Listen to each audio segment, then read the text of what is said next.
Give us a primer, if you will, on what your organization does, and then how it can fit into this community's capabilities.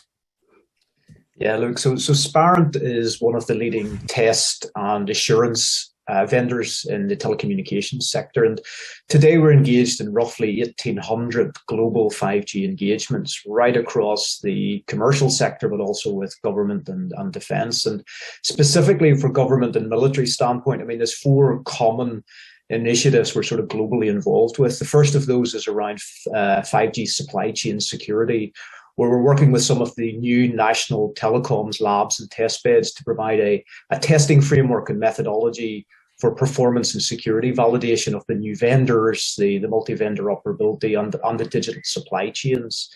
The secondary area we're sort of working heavily around is with the national security agencies themselves, providing them, in essence, a representative 5G virtual sandboxes to allow them to research risks and mitigations, specifically around the heightened focus of using 5G for critical national infrastructure in our energy and utility sectors, transportation, manufacturing.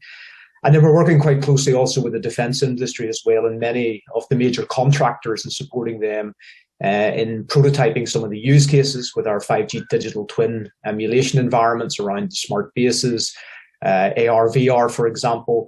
And probably the last area, look, I think is becoming more prevalent as we're starting to focus around how do you operationalize 5G for defense use cases. So moving from experimentation to adoption, and looking at what type of sort of real world testing under congested and contested environments you would need to go through to make sure that you could stress test a system that it could go operationally live.